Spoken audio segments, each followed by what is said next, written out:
Hey everybody, this is Perch. Courage and heroism, I think, are core fundamentals of comics. We talk from time to time about what makes up a comic. Well, if we're talking about superhero comics, although I think it goes beyond that. I think most stories of fiction and nonfiction for that matter, but most kind of stories that we read and we celebrate and we enjoy characters that continue on, there's a couple traits about those characters that we see happen over and over again. I think a big one is courage and heroism. I think that courage is inextricably linked to heroic behavior. I think when you think about a hero, the archetype is often courageous and brave. When you think about a villain, they tend to be sneaky and shifty and cowardly, plotting kind of evil deeds from a distance.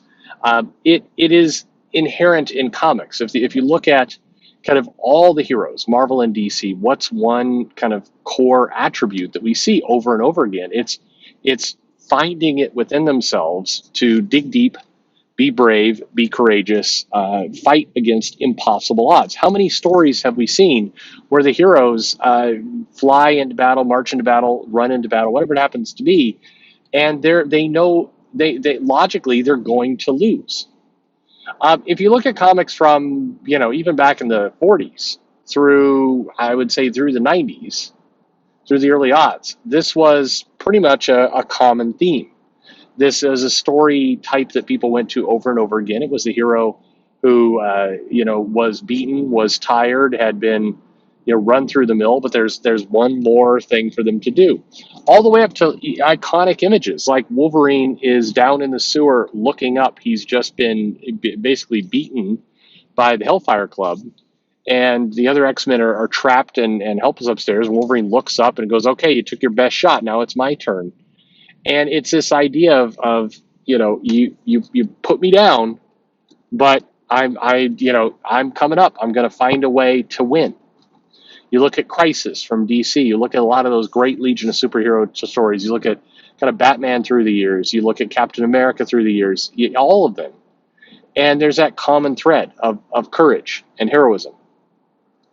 I think that this is a core part of storytelling about how do we take a hero, how do we take them to an impossible situation that they must somehow get out of.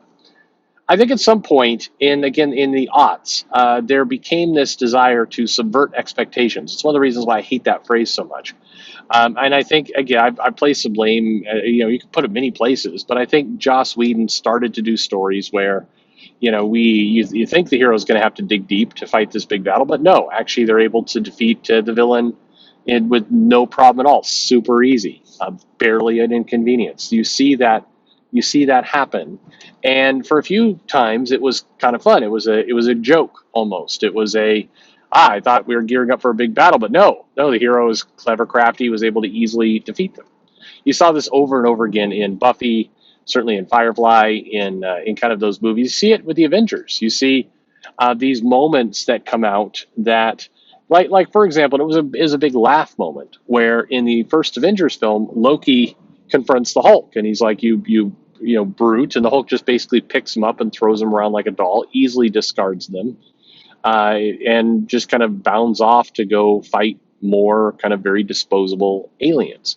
I think that's one of the reasons why, for me, the Avengers felt like it lacked a lot of substance. The villains were, you know, they were basically props. They caused a lot of damage to New York, but the Avengers, yeah, basically mowed through them. Took them a while to do it, but they basically were able to mow through all these villains. And so, in this great battle of New York, it really relies on the spectacle of everything going down as opposed to the actual battle. If you watch that movie a second time, you'll find yourself getting very bored of that battle pretty early.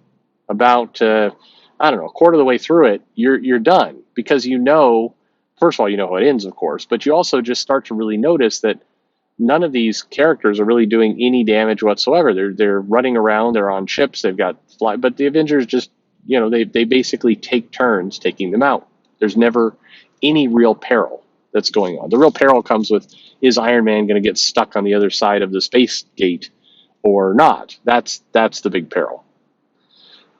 But in comics, I think they took a lot of their cues from from the movies and from kind of this shift, this subverting expectation shift. And so what you saw is that the attribute of courage started to more or less vanish. It wasn't important. If the hero can just easily defeat whoever's in front of them, then they don't ever need to really dig deep. They don't need to find that bravery. They don't need to find that courage. They just kind of use their powers to easily dismiss things. I think that's one reason that many people have rejected Captain Marvel, because that character, after you get past the Brian Reed run, was it Brian Reed? Is that right? I think Brian Reed run. I may have this wrong though. That doesn't sound quite right. Anyway, after you get past his run, Captain Marvel really doesn't face any real significant threat. She goes against things. I think that's why Kelly Thompson's run is at least slightly stronger, is because we've actually seen her have to struggle a little bit. The Kree Vox, whatever that guy, the threat of what did she go against? There was anyway. Captain Marvel under her run has had a few actual battles, not hugely significant ones. There's a lot of ground to be gained, but it at least she struggled, and she had to find courage, and she had to find heroism. And when you find kind of that heroic courage, that bravery, then it rallies the readers to get behind the character. If the character is fighting kind of nonsensical, clone villains, I mean, just very one-dimensional things, like whenever they go to Captain America and he's fighting a bunch of kind of faceless white supremacists that he easily defeats, it's like that doesn't really take courage or bravery. And so what happens is, the writers are aware that they're doing superhero comics, so then they have to have the character lecture. And so you see a lot of characters who didn't used to lecture. In fact, one of the things about Captain America, I was reading the first Secret Wars again, and they talk about how Captain America is stoic and quiet. But if you read a lot of Captain America comics lately, certainly in the last 10 years, he suddenly has a lot to say. He's just blabbing away. This panel that got shared around of old Colossus in Years of Future Past, giving this massive lecture, this whole page full of word balloons lecture. Colossus was another one, the man of few words. That was kind of that character. Black Widow, again, silent but deadly. Same thing with Black Panther. And yet suddenly in the comics, these characters are giving long, elaborate lecture speeches, because that's the only way that they can basically no longer show you that they're brave, but tell you. When Captain America's like, it takes real bravery to go in and stop somebody from saying something racist that over here, you can't tolerate it. I mean, it wouldn't it be more powerful to show Captain America actually, fighting, struggling, and overcoming an actual racist character like the Red Skull? That tended to work well in the past. Now we get Captain America just kind of, mowing down people and have to lecture people on what it means to be brave. That's far less effective. I'm reminded of this because there's this page. It's to me, it's probably the best page of One Piece, and it's one of the best comic pages of all time.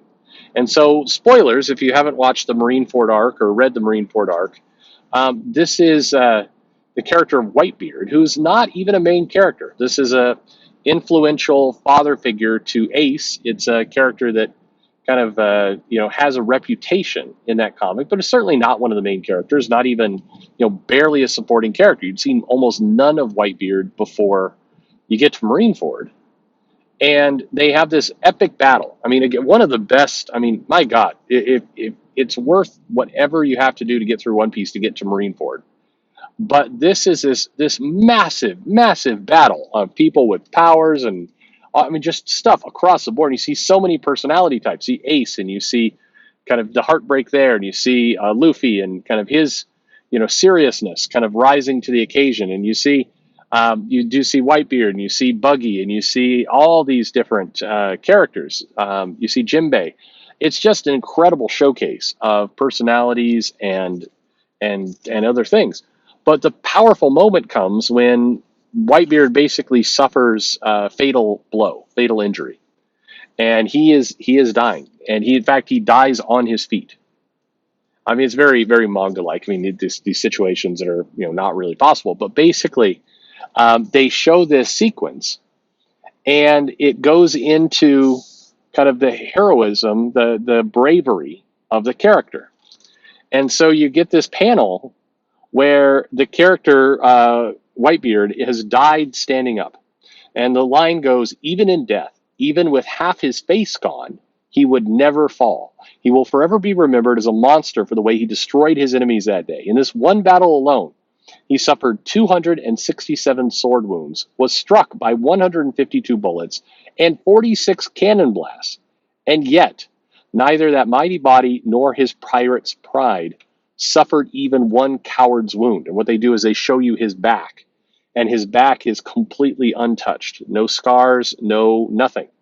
And the implication there is he never turned his back. He never tried to run from a single blow. He took all of them directly to the face, to the chest, to the fists, other things. But his back was completely unblemished because he was never, no, A, nobody ever betrayed him and shot him in the back. B, he never ran from a fight.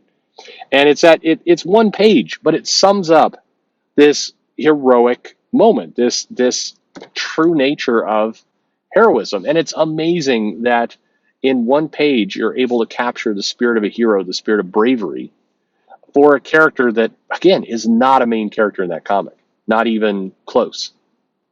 But it almost feels effortless from Oda, from the creator, of how simple it is to capture heroism, to capture courage and bravery, which is, I think, such a core part of comics. And I don't know if you'd call One Piece a superhero comic. It's manga. It's a different kind of thing. I mean, some characters have superpowers, but I don't know if you'd classify it that way.